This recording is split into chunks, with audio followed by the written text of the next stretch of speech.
हाँ जी, तो सिर्फ 5 मिनट में आज आप समझ जाएंगे कि अलजेब्रिक एक्सप्रेशंस को मल्टीप्लाई कैसे करते हैं और बहुत ही इजी वे में बहुत सारी एग्जांपल्स के साथ आपको मैं फटाफट से समझाऊंगी कि अलजेब्रिक एक्सप्रेशंस को मल्टीप्लाई कैसे करते हैं। तो welcome to the Shiv coaching classes. आज हम पढ़ेंगे क्लास 8 अलजेब्रिक एक्सप्रेशन का चैप्टर 8 जो है उसका पार्ट 3। तो चलिए जल्दी से शुरू करते हैं।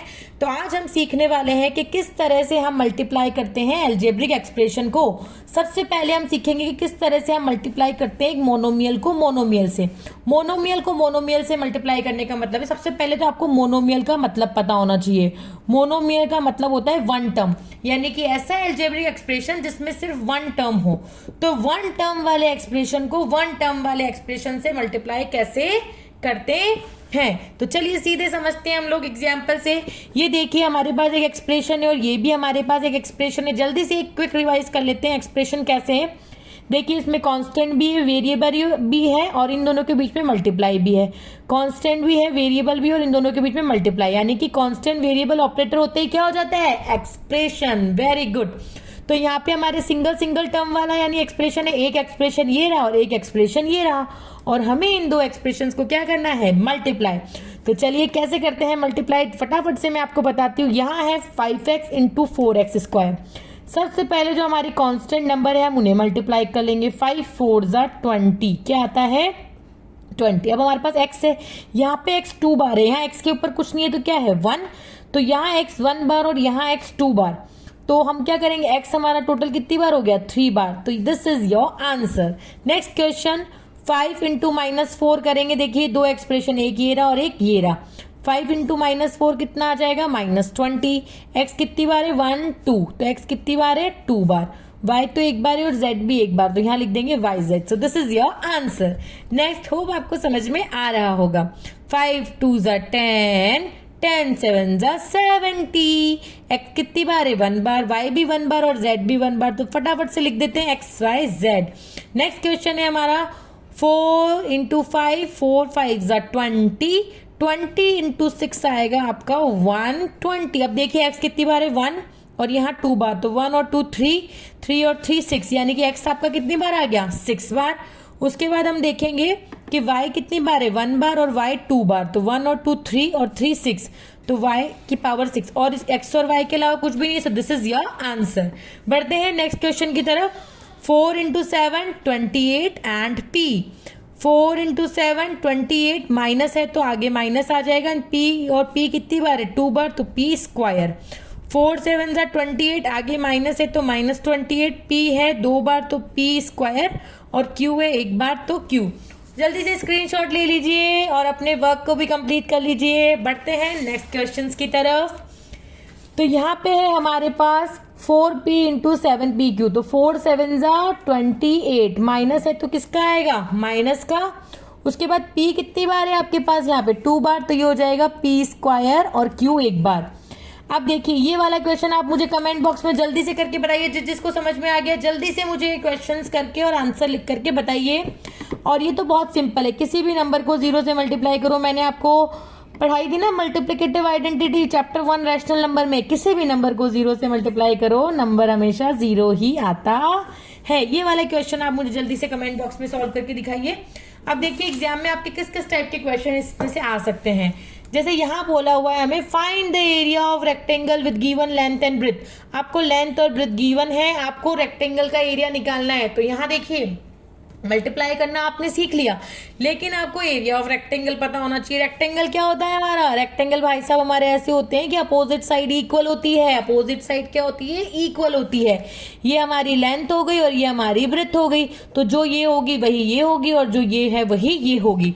तो जल्दी से बताइए एरिया ऑफ रेक्टेंगल का फॉर्मूला क्या होता है, कमेंट बॉक्स में बताइए जल्दी से। ठीक है, तो एरिया का फॉर्मूला होता है हमारा लेंथ इनटू ब्रेड्थ। अब इस क्वेश्चन में देखिए हमें लेंथ भी गिवन है, ब्रेड्थ भी गिवन है, 1 by 1 we have to find the area of each rectangle. So first length है 3x एंड ब्रेड्थ है 5y, और एरिया क्या होता है, लेंथ इनटू ब्रेड्थ, यानी इसको इससे क्या करना है, मल्टीप्लाई। और हमें पता है ये सिंगल टर्म है, मोनोमियल है, और मोनोमियल को मोनोमियल से कैसे मल्टीप्लाई करते हैं ये हमें बहुत अच्छे से आता है। तो 3 5 हो गया हमारा 15 एंड x इंटू वाई हो गया हमारा xy।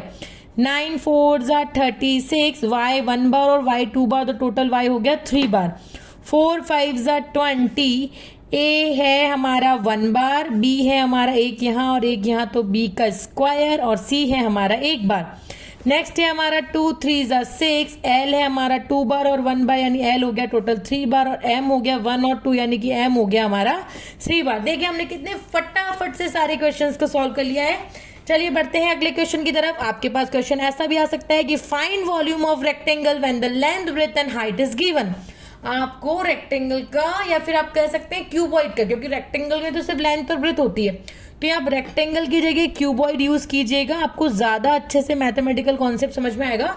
क्योंकि रेक्टेंगल में तो सिर्फ लंबाई और चौड़ाई होती है, लेकिन जो वॉल्यूम की हम बात करते हैं तो वहाँ 3 डायमेंशन हो जाता है, यानी कि लेंथ भी आती है, ब्रेथ भी आती है एंड हाइट भी आ जाती है। तो आपको लेंथ ब्रेथ हाइट सब कुछ गिवन है। देखिए 1 1 टर्म सिंगल टर्म, अब जरूरी नहीं है आप एक मोनोमियल को एक मोनोमियल से मल्टीप्लाई करो, आप बहुत सारे मोनोमियल्स को एक साथ मल्टीप्लाई कर सकते हैं।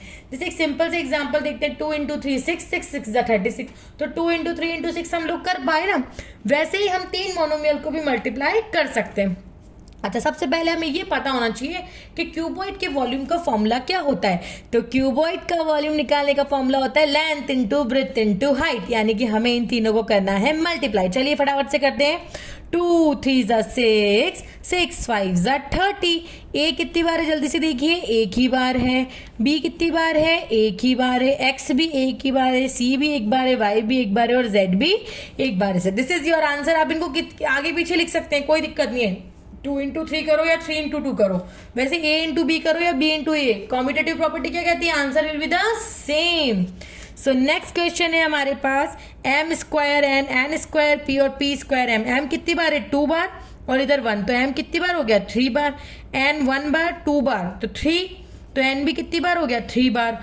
और क्या बचा है, p 1 बार तो यहाँ पे और 2 बार यहाँ पे, तो p कितनी बार हो गया, 3 बार। अब लास्ट क्वेश्चन है 2 4 8 8 8 64। यहाँ पे Q 2 बार, यहाँ पे भी Q 2 बार और यहाँ पे Q 1 बार, तो टोटल Q हो गया 5 बार। So this is your answer. Last but not the least बच्चों, अगर कॉन्सेप्ट आपने समझा है तो ये मैंने आपको यहाँ कुछ प्रैक्टिस क्वेश्चंस दिए हैं, जल्दी से अपनी कॉपी में उतार लीजिए। यहाँ आपको वॉल्यूम फाइंड करना है, length breadth height is given, और जल्दी से इनके आंसर मुझे कमेंट बॉक्स में बताइए। जिसका कमेंट मुझे सबसे पहले मिला, जिसके आंसर सही हुए, उस कमेंट को मैं पिन कर दूंगी। And obtain the product of this product, यानी वही सिंपल आपको मल्टीप्लाई करना है, इन चारों को मल्टीप्लाई करना है और इन तीनों को मल्टीप्लाई करना है। जल्दी से आपका आंसर मुझे कमेंट बॉक्स में बताइए। अगर आपको मेरा वीडियो पसंद आया तो प्लीज सब्सक्राइब माय चैनल। मिलते हैं आपसे नेक्स्ट पार्ट 4 में, जहां आपको और भी अलजेब्रिक एक्सप्रेशन से रिलेटेड अच्छी अच्छी चीजें सिखाई जाएगी। And please share with your friends and family. तब तक के लिए bye bye, thank you, take care.